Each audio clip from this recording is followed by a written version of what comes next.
Hey friends, it's Lori from Journey to Homeschool, and I'm here to talk about homeschool routines. And I don't mean the Pinterest kind, I mean the kind that you can actually stick to without losing your mind. Okay, so true story for us and our routines. About a year or so ago, I made a beautiful schedule. All of the things were on there, point by point. I stayed focused. It was clear, concise. I forgot nothing. We would wake up at 6, start school by 8, science at 10:15, snack time, 10:45. It was all planned out. Everything had its spot, and I was so excited because I'm not a very detailed person that can just follow like point by point by point. I had the points. So the first day, my toddler woke up after 8. The second day, we thought about breakfast because it's super reasonable to hate your favorite cereal after loving it the day before. Those who have had toddlers know what I'm saying. And then on the third day, I realized that I forgot to schedule in the toddler's nap time to begin with. So by Friday, the only things that we were being consistent in were just eating snacks and lunchtime. So I do know that it is hard to accept that no matter what our best laid out plans are, we do have to acknowledge that even schedules have to be held onto with a loose fist. And I had to remember after it wasn't working that I live here in this house with tiny little humans who have really big emotions, and there's spilled Fruit Loops everywhere, and I had to accept that the schedule that I created was simply just too structured. So I tossed it out, I stopped trying to follow it, and I started over. And so now what I do is I don't use set hours. I use anchors.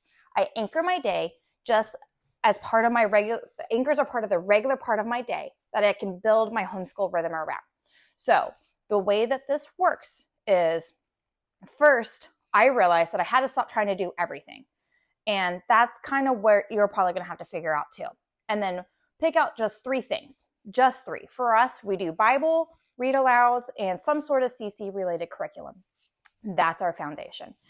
If we also read a book together, take a nature walk, maybe make banana bread, amazing, perfect. But I don't beat myself up if we don't do it.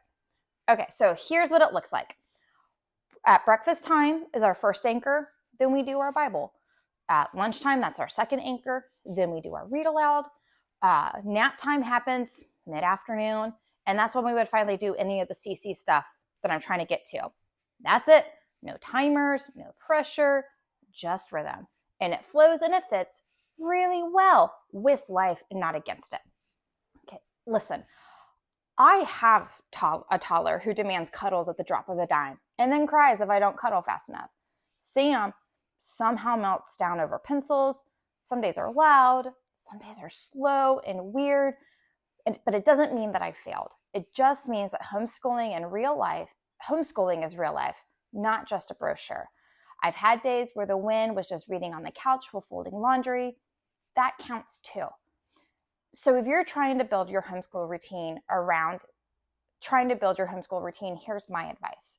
Start small, start honest, build it around the actual life that you're already living, not the Instagram or YouTube version you wish you had. Trust me, I see those too.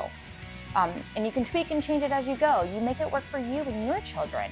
It doesn't have to be perfect before you start. You just have to do it because you don't know what needs fixed until you do it.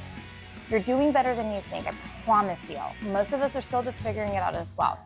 If you want more encouragement like this or help with curriculum and rhythms, I'd love for you to subscribe.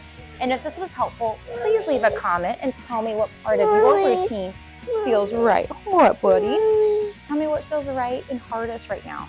And I'd love to cheer you on. Thanks for being here, and I can't wait to talk to you guys again soon.